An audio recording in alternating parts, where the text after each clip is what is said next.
नमस्कार दोस्तों, लक्ष्य अरण्य गुरुकुलम की ऑनलाइन क्लास में एक बार फिर से आप सभी का स्वागत है। हम छत्तीसगढ़ के इतिहास की चर्चा कर रहे थे और उसी में हमने कलचुरी वंश का चर्चा की और कलचुरी वंश में कुछ चीज़ें जो छूट गई थी उसकी आज हम चर्चा करते हैं। और उस कलचुरी वंश की चर्चा के पश्चात हम एक मध्यकाल का और शासन जो आधुनिक काल तक चला काकती वंश, उसकी भी हम चर्चा करेंगे। तो पिछली क्लास में हमने कलचुरियों का प्रशासन देखा था और उसी प्रशासन का एक हिस्सा है स्थानीय प्रशासन, जो बड़ा ही महत्वपूर्ण है। स्थानीय प्रशासन अर्थात लोकल बॉडी जो गांव में और शहरों में प्रशासन के कार्यभार संभालती है, जैसे ग्राम पंचायत, नगर पालिका, नगर निगम इत्यादि, यही स्थानीय प्रशासन के अंतर्गत आते हैं। कलचुरियों में स्थानीय प्रशासन के लिए पंचकुल नाम की एक संस्था थी। यह संस्था गांव में साथ ही साथ शहरों का भी प्रशासन देखती थी। इस पंचकुल में जो सदस्यों की संख्या थी वो 5 से लेकर 10 तक की होती थी।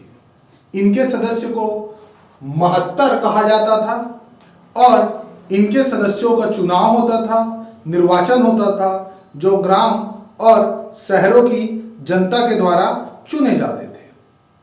जिस प्रकार आज हम पार्षद कहते हैं, उसी प्रकार उस काल में महत्तर कहा जाता था। और जिस प्रकार आज हम नगर निगम में महापौर कहते हैं या फिर नगर पालिका में अध्यक्ष कहते हैं, उसी तरीके से इन महत्तरों के मुखिया को महत्तम संज्ञा दी जाती थी। अर्थात इस पंचकुल का मुखिया महत्तम कहलाता था। प्रत्येक विभाग हेतु एक पंचकुल की स्थापना की जाती थी। उस विभाग से संबंधित सभी कामकाज पंचकुल के द्वारा देखे जाते थे। इस पंचकुल में अधिकारी गणों की नियुक्ति होती थी। कुछ मुख्य अधिकारी जिनके नामों की हमने चर्चा भी की है, जैसे मुख्य पुलिस अधिकारी, पटेल, तहसीलदार, कर्णिक अर्थात ये कायस्थ जाति के होते थे, ध्यान रखिएगा। और ये आय और व्यय का आकलन या हिसाब रखते थे। उसी तरह से शुल्कग्राह और प्रतिहारी ये पंचकुल के अधिकारी गण थे। ये आपकी मुख्य परीक्षा की दृष्टि से महत्वपूर्ण है, वहां आपको इनके नामों को लिखना पड़ेगा। अभी तक आयोग या फिर व्यापम की परीक्षाओं में इनसे क्वेश्चंस नहीं पूछे गए। इनके अलावा इस स्थानीय प्रशासन में जो नगर का प्रमुख था उसे पूर्व प्रधान कहा जाता था। इसी प्रकार ग्राम प्रमुख के लिए ग्रामकूट या ग्राम भोगिक की संज्ञा दी जाती थी। कर वसूलने वाला अधिकारी सोलकिक कहलाता था। जुर्माना वसूलने वाला अधिकारी दंड पाशिक कहलाता था। गांव या जमीन की कर वसूली एक समिति करती थी, जिसमें 5 सदस्य होते थे। इसके अलावा यह पंचकुल को न्याय का अधिकार भी प्राप्त था। यह लोगों के झगड़े को निपटाने में मदद करता था। दीवानी, फौजदारी या और अन्य मामलों में न्याय का कार्य करता था। यदि कोई व्यक्ति इस पंचकुल के द्वारा दिए गए निर्णय से संतुष्ट नहीं होता था तो वह अपनी अपील सीधे राजाओं को करता था। तो ये थे स्थानीय प्रशासन कलचुरी कालीन। इसके अलावा कलचुरी कालीन में विभिन्न प्रकार की सामाजिक संरचनाएं थी, उनकी कुछ आर्थिक विशेषताएं थी और उनका स्थापत्य था, जो कि मुख्य परीक्षा की दृष्टि से बड़ा महत्वपूर्ण है, जिसमें हमको डिटेल में चर्चा करना है। और प्री के हिसाब से उनमें कुछ क्वेश्चन वन लाइनर पूछे जाते हैं, उन्हें भी हमें याद रखना है। यदि आपके पास पर्याप्त समय है तो आप नई वाली ग्रंथ की बुक उठाइए और एक लाइन बड़े ध्यान से पढ़िए। उसमें बहुत सारे ऐसे पॉइंट्स हैं जो कि आयोग के द्वारा पूछा गया है। साथ ही साथ जो नोट्स है पॉइंट वाले वो आपको मैं आपके टेलीग्राम ग्रुप पे सेंड कर दूंगा, वहां से आप नोट कर लीजिएगा और उसे रट लीजिएगा। यहाँ वो पूरी चीजें बताना पॉसिबल नहीं है, बहुत लंबा क्लास हो जाएगा, कम से कम 5-6 दिन फिर हम सिर्फ कलचुरियों के बारे में बात करेंगे और ये हमारे लेक्चर के साथ न्याय नहीं होगा। इसी कारण आज कलचुरी काल को हम यहाँ समाप्त करते हैं और एक नए वंश के बारे में चर्चा करते हैं। मध्यकाल में बस्तर में एक काकती वंश का शासन था। हमने बस्तर में छिंदक नागवंशियों का शासन देखा, उनकी वंशावली देखी और उस छिंदक नागवंशियों के पश्चात बस्तर में शासन करने आए काकती वंश, जिनका शासन 13वीं सदी से प्रारंभ होता है और 20वीं सदी तक चलता है। आइए जानते हैं कि ये काकती वंश की उत्पत्ति कहां से हुई, ये कहां से है। तो ऐसा बताया जाता है इतिहासकारों द्वारा कि काकती वंश वारंगल से संबंधित है। वारंगल में एक राजा हुआ था जिसका नाम गणपति था। यह राजा गणपति काकती वंश से संबंधित था। इस राजा गणपति के कोई पुत्र नहीं थे, अतः उसने अपनी पुत्री रुद्रांबा को अपना उत्तराधिकारी घोषित कर दिया। रुद्रांबा के पश्चात रुद्रांबा ने फिर से अपनी पुत्री ममडंबा को अपना उत्तराधिकारी बनाया। इस ममडंबा की शादी महादेव नामक चालुक्य राजा से हुई या चालुक्य व्यक्ति से हुई। बड़े ही ये अचरज की बात थी कि भले ही यहाँ जो व्यक्ति है या इस ममडंबा का पुत्र, इस ममडंबा का पति चालुक्य वंशी था, उसके बाद भी इसके पुत्रों ने अपने आप को काकती वंशज ही माना। हो सकता है इसका कारण यह है कि यह अपने माताओं की राज्य या परिपाटी को ही लेकर चल रहे थे। तो जब ममडंबा और महादेव का विवाह हो जाता है, उसके पश्चात इनके 2 पुत्र और 1 पुत्री जन्म लेते हैं। इनके जो 2 पुत्र थे उनका नाम अनम्मदेव और प्रताप रुद्र देव था और इनकी 1 पुत्री रैला देवी थी। अगर आप बस्तर के लोकगीत सुनते हैं या वहां की संस्कृति पर ध्यान देंगे तो बस्तर के लोग रैला देवी की पूजा करते हैं। ये वही रैला देवी है जो अनम्मदेव की बहन लगती है और इस ममडंबा और महादेव की पुत्री थी। यह अनम्मदेव अपने वारंगल से आगे बढ़ता है और अपने अभियान पर आगे बढ़ते बढ़ते बस्तर पहुंचता है। बस्तर में इसे एक छिंदक नागवंशी राजा हरिश्चंद्र मिलता है। हरिश्चंद्र वही जिसके बारे में हमने पहले क्लास में पढ़ा था, जो बारसूर में अपनी राजधानी बनाकर राजकाज संभाल रहा था।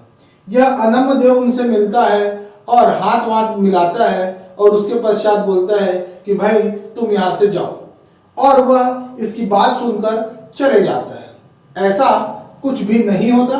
अनम्मदेव डायरेक्ट आक्रमण करता है और उन छिंदक नागवंशियों को हरा देता है। हरिश्चंद्र की मृत्यु हो जाती है। यह बात आप बड़ा ध्यान रखना कि हरिश्चंद्र की हत्या करने वाला यह अनम्मदेव है जो वारंगल से संबंध रखता है और काकती वंश का है। अगर हरिश्चंद्र के समय आपने यह नहीं लिखा है तो वापस उस पन्ने में जाइए और वहां यह मेंशन कर दीजिएगा कि हरिश्चंद्र को मारने वाला अनम्मदेव है। और जब छिंदक नागवंशी हरिश्चंद्र की मृत्यु हो जाती है तो यही अनम्मदेव अब बस्तर का राजा बन जाता है और अब बस्तर में काकती वंश का शासन प्रारंभ हो जाता है। तो आइए कुछ इस अनम्मदेव की चर्चाएं करते हैं। अनम्मदेव को जैसे कि मैंने इतना लंबा चौड़ा कहानी सुनाया आपको, तो ये समझ में आ गया है कि अनम्मदेव ही काकती वंश का संस्थापक था। इसके अलावा यह माणिक देवी का उपासक था और माणिक देवी के लिए एक मंदिर बनाया। लोग बताते हैं कि दंतेश्वरी मैया को ही माणिक देवी के नाम से जाना जाता है। अर्थात दंतेश्वरी मंदिर का निर्माण अनम्मदेव ने कराया। यह बहुत सारी पुस्तकों में मिलता है, परंतु बिहार साहब की अगर आप पुस्तक पढ़ेंगे तो वहां बिहार साहब ने एक जगह यह लिखा है कि भाग्यश्री देवी, भाग्यश्री या भागेश्वरी देवी नाम की महिला ने दंतेश्वरी मंदिर का निर्माण कराया। हमको सभी पुस्तकों से ज्ञान लेना है और आयोग के विकल्प को देखना है। अतः इस अनम्मदेव के साथ साथ यह आपका परम कर्तव्य बनता है कि आप भागेश्वरी देवी का भी नाम याद रखें, जिसने दंतेश्वरी मंदिर को बनाया है। ऐसा बिहार साहब की बुक में है। और अब इस पर बहस पे नहीं पहुंचते कि कौन असली है कौन नकली है, हम आगे बढ़ते हैं, वरना थीसिस करने के चक्कर में पीएससी छूट जाएगा। इसके अलावा यह अनम्मदेव अपनी राजधानी मंधोता को बनाता है। यह अनम्मदेव का वर्णन बस्तर क्षेत्र में हल्वी भत्री के लोक गीतों में चालकी वंश राजा के रूप में होता है। अतः आपको याद रखना है, यह चालकी वंश राजा और कोई नहीं, यह अनम्मदेव है। और अनम्मदेव की एक पत्नी या रानी थी जिसका नाम था सोन कुंवर चंदेलिन। याद रखना, यह रानी का नाम सोन कुंवर चंदेलिन। ठीक है। अनम्मदेव के पश्चात हमीरदेव शासक हुए। कोई बड़ी उपलब्धि नहीं थी, स्किप कर देंगे। ऐसे बहुत सारे शासक मिलेंगे जिनकी कुछ उपलब्धियां नहीं थी या जो आयोग की दृष्टि से महत्वपूर्ण नहीं है, अतः हम उसको स्किप करते चलेंगे और महत्वपूर्ण राजाओं और शासकों के बारे में चर्चा करेंगे। अनम्मदेव के पश्चात हमीरदेव गद्दी पर आते हैं। हमीरदेव के पश्चात भैरव देव आते हैं और भैरव देव के पश्चात पुरुषोत्तम देव गद्दी में बैठते हैं। और जब पुरुषोत्तम देव गद्दी में बैठते हैं तो अब हम अपना पूरा इंटरेस्ट इस पुरुषोत्तम देव के ऊपर बिठा देते हैं, क्योंकि इसके नाम में ही यह पता चलता है कि यह पुरुष भी है और उत्तम भी है। तो हमारा यह कर्तव्य है कि हम उत्तम पुरुष के बारे में बात करें। इस पुरुषोत्तम देव की पत्नी कंचन कुंवर बघेलिन थी। इस पुरुषोत्तम देव ने ही बस्तर क्षेत्र में रथ यात्रा का आयोजन करवाया। यह क्वेश्चन आपसे कई दफे पूछा गया है कि बस्तर में रथ यात्रा का आरंभ किसने करवाया, तो पुरुषोत्तम देव ने कराया। कैसे करवाया, क्या करवाया, इसके लिए लंबी कहानी है और कहानियों के लिए आपको पुस्तक पढ़ना पड़ेगा। रथ यात्रा के साथ साथ इस पुरुषोत्तम देव ने बस्तर में दशहरा पर्व का भी आयोजन कराया। वह 75 दिन का बहुत ही मशहूर दशहरा का आयोजन पहली बार पुरुषोत्तम देव ने ही कराया। उसी तरीके से भगवान जगन्नाथ की रथ यात्रा का भी आयोजन पहली बार पुरुषोत्तम देव ने ही कराया। और इतने महत्वपूर्ण सांस्कृतिक विशेषता आज भी बस्तर में विद्यमान है। इसके अलावा पुरुषोत्तम देव ने अपनी राजधानी बस्तर को बनाया। अनम्मदेव ने मंधोता को राजधानी बनाया था, परंतु पुरुषोत्तम देव ने बस्तर को पुनः राजधानी बनाया। आगे चल के हम फिर देखेंगे कि एक व्यक्ति ने बस्तर को वापस राजधानी बनाया था। इस पुरुषोत्तम देव के पश्चात जयसिंह देव राजा होते हैं। जयसिंह देव के बाद नरसिंह देव भी राजा हो गए और उसके बाद प्रताप राजदेव शासक हुए। इस प्रताप राजदेव पर अब हमारा फिर से एक बार इंटरेस्ट आ जाता है, क्योंकि जब प्रताप राजदेव बस्तर में शासन कर रहे थे तो उसी समय बस्तर के नीचे तरफ एक राज्य था जिसका नाम गोलकुंडा है। आंध्र प्रदेश के क्षेत्र में यह राज्य स्थित था। इस गोलकुंडा का एक शासक था कुली कुतुब शाह। इस कुली कुतुब शाह ने सोचा कि प्रताप राज तो बड़ा कमजोर शासक है, क्यों न इसके मजे लिया जाए। और कुली कुतुब शाह ने मजे लेने के लिए बस्तर पर आक्रमण किया, लेकिन यह मजा उसका करकरा हो गया, क्योंकि प्रताप राजदेव ने इस गोलकुंडा के शासक कुली कुतुब शाह की बैंड बजा दी, ऐसी तैसी कर दी, उसको हरा दिया। तो ये बड़ा इंपॉर्टेंट पॉइंट है भाई कि कुली कुतुब शाह को कौन हराया, तो आप प्यार से बता देंगे, वही प्रताप राजदेव जो काकती वंश के थे। अब इस प्रताप राजदेव के पश्चात जगदीश राजदेव हुए, फिर वीर नारायण देव हुए। अच्छा, एक और क्वेश्चन जो बच्चों के मन में आ रहा होगा कि क्या इनको याद रखना जरूरी है? तो अगर आपकी मेमोरी शार्प है और आप याद रख सकते हैं तो ये बड़ा महत्वपूर्ण पॉइंट है कि आप याद रखें। और अगर आप याद नहीं रख पाते तो कम से कम ये महत्वपूर्ण शासकों को याद रखना उचित है। मेरे आयोग के इतिहास में जो पिछले 7 बार से मैं आयोग के एग्जाम दे रहा हूं, मुझे कभी भी ये चीजें कभी याद नहीं रही, लेकिन जो महत्वपूर्ण पॉइंट है वह मुझे याद रहता है और लगता है कि अगर इससे मुझे सफलता मिली है तो आपको भी महत्वपूर्ण पॉइंट की याद रखने से सफलता मिल जाएगी। ठीक है, इसीलिए ज्यादा कहानी के पीछे ना भागें, मुद्दे को पकड़ कर चले और मुद्दा ही आपकी नैया पार लगाएगा। कहानी सुनने में बड़ा मजा आता है लेकिन उसका फल कई बार कड़वा प्राप्त होता है। आप कहानी सुनने के चक्कर में मेन पॉइंट स्किप कर देते हैं और बाद में पता चलता है कि गलती आपसे हो गई। अतः अभी से अपनी गलतियों को सुधारें और जो अनुभवी लोग हैं उनसे गाइडलाइन लें और पीएससी की तैयारी करें। इस वीर नारायण देव के पश्चात फिर आते हैं वीर सिंह देव। इस वीर सिंह देव ने बस्तर क्षेत्र में जो राजपुर है वहां का दुर्ग बनवाया। वीर सिंह देव के पश्चात दिक्पाल देव आते हैं। हो सकता है यहां से फिर किसी शासक ने बस्तर से वापस राजधानी चक्रकोट बना दी तो दिक्पाल देव वापस चक्रकोट से राजधानी बस्तर स्थानांतरित कर देते हैं। यहां आपको याद रखना बड़ा महत्वपूर्ण है कि पुरुषोत्तम देव ने भी राजधानी बस्तर बनाई, दिक्पाल देव ने भी राजधानी बस्तर बनाई, लेकिन पुरुषोत्तम देव ने मंधोता से राजधानी बस्तर बनाई और दिक्पाल देव ने चक्रकोट से राजधानी बस्तर बनाई। याद रखिएगा। इस दिक्पाल देव के पश्चात राजपाल देव राजा बनते हैं और इस राजपाल देव को प्रोढ़ प्रताप चक्रवर्ती की उपाधि दी जाती है। वही इनके बारे में बड़ा महत्वपूर्ण पॉइंट है।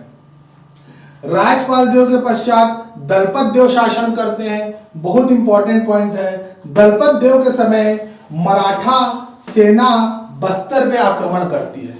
मराठा सेना जिसके राजा बिंबाजी भोसले थे और ये मराठा सेना बिंबाजी के एक सेनापति नीलू पंत के नेतृत्व में आक्रमण करती है, परंतु दलपत देव अपनी कुशल नीति और बस्तर के सैनिकों के सामर्थ्य से इस नीलू पंत को हरा देता है, मराठा सेना को हरा देता है। मराठों की आशाएं विफल हो जाती है। दलपत देव के पश्चात अजमेर देव राजा हुए और इस अजमेर देव के समय ही हलबाओं का विद्रोह हुआ 1774।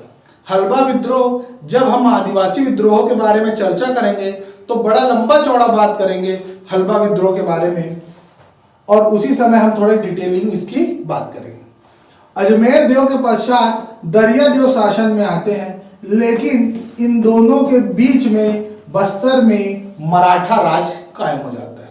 हलबा विद्रोह के दौरान ही इन दोनों के मध्य युद्ध हुआ था। क्यों हुआ था, क्या क्या हुआ था, ये हलबा विद्रोह में चर्चा का विषय है, लेकिन अभी सिर्फ आपको इतना जानना है कि दरिया देव के समय बस्तर में मराठा राज आ गया था। अर्थात ये दरिया देव अपने स्वार्थ पूर्ति में बस्तर को मराठों के साथ बेच दिया। उसने दरिया देव ने अजमेर देव को हराने के लिए जयपुर, उड़ीसा वाले जयपुर और मराठाओं से सांठ-गांठ किया। मराठाओं को अंग्रेजों का भी साथ मिला था और इस दरिया देव ने अजमेर देव को तो हरा दिया, लेकिन बस्तर मराठों के अधीन बन गया। यहाँ बड़ा महत्वपूर्ण पॉइंट है कि दरिया देव के समय ही 1780 में बस्तर मराठों का करद राज बन गया। अर्थात अब बस्तर मराठों को कर देना चालू कर दिया, बस्तर मराठों की अधीनता स्वीकार कर लिया और इसी समय बस्तर भी छत्तीसगढ़ का अंग बन गया, क्योंकि मराठों का छत्तीसगढ़ में शासन था और उस समय बस्तर छत्तीसगढ़ में नहीं समाहित था। बस्तर का छत्तीसगढ़ के साथ प्रशासनिक एकीकरण नहीं हुआ था। दरिया देव ने 6 अप्रैल 1778 में कोटपाड़ की संधि की। यह कोटपाड़ की संधि बहुत ही महत्वपूर्ण है, इसे आप ध्यान में रखिएगा। इस कोटपाड़ की संधि दरियादेव, मराठों या भोसलों पक्ष या और जयपुर पक्ष के बीच हुआ। भोसला पक्ष के समय राजा, अगर आपसे पूछता है कि कोटपाड़ संधि के समय भोसला या मराठों का राजा कौन था, तो बताएंगे कि बिंबा जी थे। लेकिन जो राजा थे वो हमेशा कहीं भी नहीं पहुंचते थे, वो अपने किसी प्रतिनिधि को भेजते थे। इसी कारण जब कोटपाड़ की संधि हुई तो बिंबा जी ने अपने प्रतिनिधि त्र्यंबक अबीर राव को भेजा था। तो भोसला पक्ष की ओर से त्र्यंबक अबीर राव उपस्थित हुए थे और जयपुर पक्ष से जयपुर के राजा थे। इन तीनों के बीच दरियादेव, त्र्यंबक अबीर राव और जयपुर राजाओं के बीच संधि हुई और यह संधि में यह बोला गया दरियादेव के द्वारा कि मेरे माई बाप अर्थात भोसला और जयपुर के राजा मेरी मदद करो, मुझे गद्दी चाहिए, भले मैं अपने ईमान को बेच दूंगा, भले मैं बस्तर की जनता को बेच दूंगा। और दरियादेव ने ऐसा ही किया। कोटपाड़ की संधि हुई, दरियादेव को इनका साथ मिला, दरियादेव ने अजमेर देव को हराया और इसके बदले में उन्होंने भोसला को बस्तर बेच दिया, अर्थात बस्तर अब भोसलों के अधीन हो गया, मराठों के अधीन हो गया। इसके अलावा इस कोटपाड़ नाम के जगह को या परगने को उसने जयपुर के राजा को भी दे दिया। तो ये था कोटपाड़ संधि, बहुत ही महत्वपूर्ण। इस दरियादेव के पश्चात बस्तर में आंग्ल का प्रभुत्व हो जाता है। एक्चुअल में इन आंग्ल का प्रत्यक्ष शासन नहीं रहता, लेकिन आंग्ल मराठों को अपने कैद में ले लेते हैं या मराठों को अपने प्रतिनिधि बना के शासन करते हैं। अतः हम यहाँ ये देखेंगे कि बस्तर में भी आंग्ल का प्रभुत्व हो गया। वास्तव में मराठों का ही बस्तर में प्रभुत्व था या मराठों का ही बस्तर पे अधिकार था, लेकिन मराठे अंग्रेजों के अंदर में काम करते थे। इस कारण हम यहाँ ये कहते हैं कि बस्तर में आंग्ल प्रभुत्व। अगर आपसे क्वेश्चन पूछा कि बस्तर में आंग्ल प्रभुत्व कब आया, तो बता देना महिपाल देव के समय से बस्तर में आंग्ल का प्रभुत्व प्रारंभ हो जाता है। महिपाल देव के समय 1825 में परलकोट का विद्रोह होता है। बहुत ही महान विद्रोह, बहुत ही महत्वपूर्ण विद्रोह। हर दूसरे साल आयोग से उस पर क्वेश्चन आता है, लेकिन जब विद्रोह की बात करेंगे तब हम वहां इनकी चर्चा करेंगे। महिपाल देव के बाद भूपाल देव आते हैं और इनके समय फिर से आदिवासियों का एक तारापुर विद्रोह होता है। भूपाल देव के पश्चात भैरम देव आते हैं और इस भैरम देव के समय बस्तर ब्रिटिश साम्राज्य के अधीन आ जाता है। दोनों का अंतर समझिएगा। बस्तर में आंग्ल प्रभुत्व अर्थात बस्तर मराठों के अधीन था, लेकिन मराठे अंग्रेजों के अधीन थे। लेकिन जब भैरम देव का समय आता है तो अंग्रेजों ने मराठों को पूरे छत्तीसगढ़ से हटा दिया और खुद शासन करने लगे। इस कारण अब हम बोलते हैं कि ब्रिटिश बस्तर प्रारंभ हो गया। अब ब्रिटिश बस्तर में भैरम देव के पश्चात रानी चोरिस होती है, जो छत्तीसगढ़ की प्रथम विद्रोहिणी हुई। उसने अपने राजा भैरम देव से ही विद्रोह किया था, जिसकी लंबी चौड़ी भी कहानी है। और इस बार आयोग में इससे आईएएस टाइप के क्वेश्चन पूछे थे। अतः रानी चोरिस का भी हमको पूरा जीवन काल एक बार देखना होगा। रानी चोरिस के पश्चात रुद्र प्रताप देव आते हैं और रुद्र प्रताप देव के समय सन 1910 में भूमकाल का विद्रोह होता है, जो कि सुपर डुपर इंपॉर्टेंट विद्रोह है, जिसके बारे में हम आदिवासी विद्रोह के समय पूरी डिटेल में चर्चा करेंगे। इस भूमकाल विद्रोह के साथ साथ ये रुद्र प्रताप के समय ही बस्तर का उन्नयनीकरण होता है और बस्तर में बहुत सारे चौराहे बनाते हैं। इस कारण बस्तर को चौराहों का शहर कहा जाता है। रुद्र प्रताप देव को ही सेंट ऑफ जेरूसलम की उपाधि अंग्रेजों के द्वारा दी गई थी। रुद्र प्रताप देव ने प्रथम विश्व युद्ध के समय अंग्रेजों की वित्तीय मदद की थी। इसी वित्तीय सहायता के बदले में जब अंग्रेज प्रथम विश्व युद्ध जीत गए तो रुद्र प्रताप देव को सेंट ऑफ जेरूसलम की उपाधि से नवाजा। यह भी बहुत महत्वपूर्ण प्रश्न जो आयोग के द्वारा पूछा जा सकता है। रुद्र प्रताप देव के पश्चात महारानी प्रफुल्ल कुमारी हुई। महारानी प्रफुल्ल कुमारी छत्तीसगढ़ की एकमात्र या कह सकते हैं प्रथम महिला शासक थी। यह भी बहुत महत्वपूर्ण क्वेश्चन है जो कई दफे व्यापम और आयोग के द्वारा पूछा गया है। महारानी प्रफुल्ल कुमारी के पश्चात प्रवीर चंद भंजदेव शासन करते हैं, जो कि स्वतंत्रता के पश्चात भी बस्तर के राजा बने थे। और प्रवीर चंद भंजदेव के समय ही भारत आजाद हो जाता है, बस्तर रियासत भारत संघ का हिस्सा बन जाता है और 1948 में बस्तर को भारत संघ में विलय कर लिया जाता है। तो देखा जाए तो प्रवीर चंद भंजदेव इस काकतीय वंश के अंतिम शासक थे। तो ये पूरी कहानी जो इतनी लंबी चौड़ी थी, जो मैंने थोड़ा आज फास्ट में भी बोला, ये पूरे की पूरी काकतीय वंश की कहानी है। इनसे वन लाइनर ही क्वेश्चन ज्यादा आते हैं और जितने महत्वपूर्ण पॉइंट्स हैं उसकी हमने चर्चा कर ली है। तो मध्यकाल का इतिहास में अब सिर्फ मराठों का ही शासन बचा है, जिसको हम आधुनिक काल भी मान सकते हैं, जिसे हम अगली क्लास में देखेंगे। तब तक के लिए आप लोगों का धन्यवाद।